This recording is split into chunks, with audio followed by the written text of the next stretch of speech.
C'était le duel le plus attendu de l'année au cinéma et il a eu lieu il y a une semaine. Barbie contre Oppenheimer a frappé la pop culture dans ce qui a été sans doute l'un des événements les plus cool depuis un bon moment au ciné. Mais alors, comment est-ce que tout ça s'est arrivé hein? Qui est le gagnant de ce duel une semaine après la sortie des deux films? Mais surtout, qu'est-ce que cette hype a réellement apporté au milieu du cinéma et à la pop culture? On va commencer par la mise en chantier des deux films et on va s'attarder dans un premier temps sur le film de Nolan qui en 2019 est sur le point de sortir son Tenet qui sera distribué par Warner Bros Pictures comme pour chacun de ses films depuis 2002. Sauf que Nolan et Warner ça va déraper et passer du grand amour à la déception amoureuse et ça c'est suite à la décision des studios Warner de sortir ses films de 2021 à la fois au cinéma et sur sa plateforme de streaming HBO Max qui à ce moment-là n'est pas au top de sa forme. À l'époque ça avait suscité des réactions hyper indignées en fait et beaucoup de gens se sont mis à faire la gueule à Warner. Mais n'empêche que cette décision qui a fait polémique a poussé Nolan à quitter le navire de Warner Bros.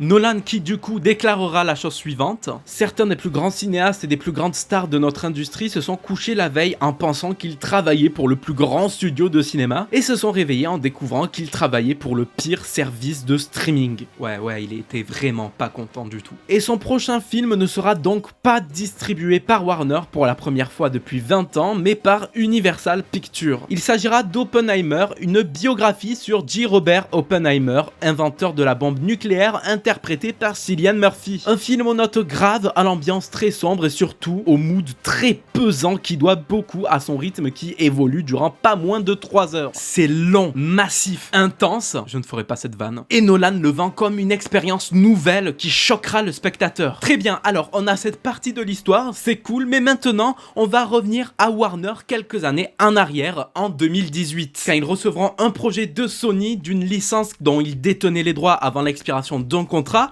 et dont un film sur cette licence était en développement, un film sur Barbie. Ça faisait depuis 2009 qu'un film était prévu, mais apparemment rien n'avait réellement abouti à un résultat. Dans un premier temps, c'est Universal qui aura le projet, puis en 2014, c'est Sony. Les scénarios et castings se sont bousculés plusieurs fois. Dans les premières versions du projet, c'était Amy Schumer qui était en négociation pour interpréter Barbie, sauf que ça n'aboutira pas non plus pour diverses raisons. Puis ensuite, c'était Anne Hathaway qui était pressentie, mais avec le transfert du film chez Warner, tout a bougé. La réal Greta Gerwig est arrivée assez vite aux manettes du projet, Margot Robbie a été officialisée comme étant la poupée de Mattel dans le film en 2019, et c'est bon, tout semble être en bonne voie pour ce projet. Un projet qui s'annonce forcément très rose, très paillette, et empruntant une icône de notre enfance, car la poupée Barbie fait quand même partie des jouets les plus vendus au monde. Pour l'instant, tout oppose Barbie et Oppenheimer, puis viendra avril 2022. Warner annonce à la Comic-Con de Las Vegas que Barbie sortira le 21 juillet 2023 et les gens feront très vite le rapprochement avec un autre gros film qui sort à la même date, Oppenheimer, le prochain Nolan.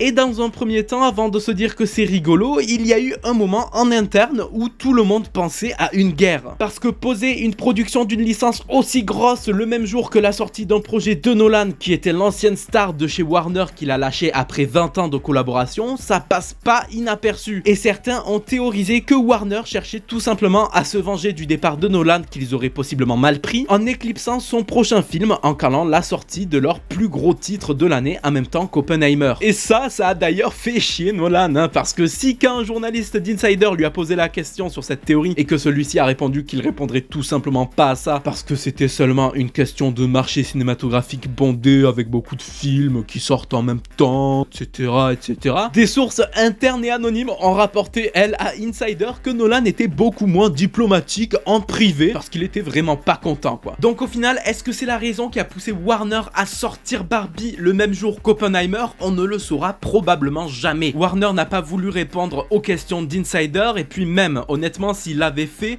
rien nous dit qu'il n'aurait pas pipoté un max comme a pu le faire Nolan par exemple. Mais en tout cas, si toutes ces théories s'avèrent vraies, je pense que ni Nolan ni Warner n'étaient étaient prêts à imaginer ce que cette décision allait apporter. Tout débutera sur Twitter le 15 avril 2022, à un moment où les annonces de casting pour Barbie et Oppenheimer sortaient pratiquement en même temps, au quasi même rythme. Quand l'utilisateur Next Best Picture a publié ce qui semble être la toute première utilisation d'une longue lignée d'un mot valise qui va servir à donner une appellation au phénomène en question, Barbenheimer. Mais les mêmes vont surtout arriver à l'annonce de la sortie du film Barbie. Tout internet s'est mis à faire des comparatifs entre les deux films. Bon, évidemment, il n'y a pas eu que des bons mèmes car il y a eu différents types de personnes. Ceux qui se sont mis à faire du jugement de valeur sur les deux films, comparant Barbie, qui n'est pas du vrai cinéma selon eux, à Oppenheimer, et donc servant une culture de cinéphile élitiste de merde, et ceux qui ne cachaient absolument pas leur misogynie en faisant des tweets absolument abjects sur Barbie, qui du coup n'est pas un vrai film car, bien sûr, c'est pour les nanas, là où Oppenheimer, par contre, c'est un vrai film pour les bonhommes, bien sûr. Une mentalité qui respire bien fort la culture mascu, vous l'aurez compris. Heureusement, les types de personnes 1 et 2 n'ont pas été majoritaires, même si ça a existé et qu'il est donc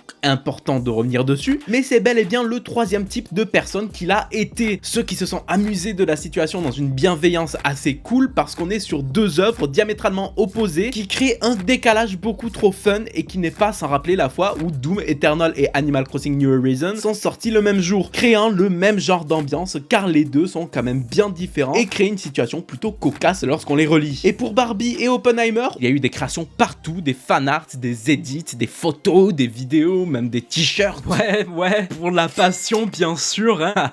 Et c'est devenu tellement viral que ça s'est transporté en dehors d'internet, jusqu'à Hollywood, avec Tom Cruise qui a annoncé qu'il verra les deux le même jour, Margot Robbie et Greta Gerwig qui se sont affichés fièrement et tous sourire, hein, avec un ticket pour Oppenheimer, Nolan qui au final avoue que le match qu'il y a entre les deux projets est formidable, Cillian Murphy qui a dit qu'il avait hâte de voir Barbie, conseillant aux gens de voir les deux films le même jour, et qui a aussi dit récemment qu'il ne serait pas contre de jouer Ken dans un potentiel Barbie 2. Et Matt Damon qui quant à lui a dit, je cite, « Les gens ont le droit d'aller voir les deux films la même semaine. » Merci beaucoup Matt Damon de nous avoir octroyé ce droit. Sans toi c'était probablement fichu. Bon sinon évidemment même si c'était très bonne ambiance, voilà, bienveillance, tout ça, évidemment que les gens ont envie de savoir les résultats finaux de cet affrontement, évidemment que les gens veulent voir les chiffres au box-office, et évidemment que c'est Barbie qui a rapporté le plus au box-office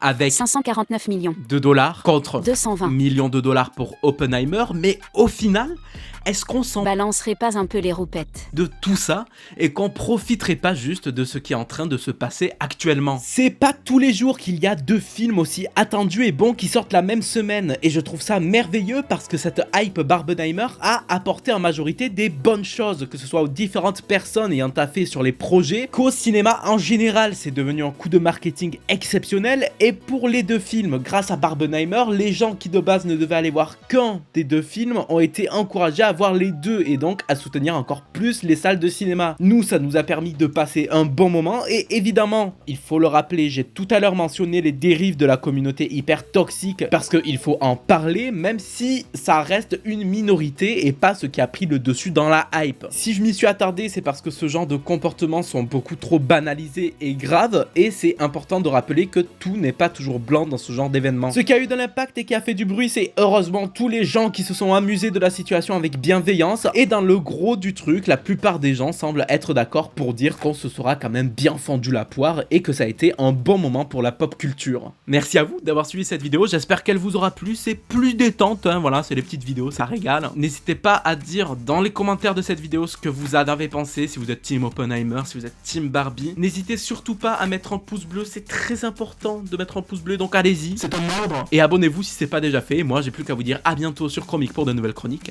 Ciao.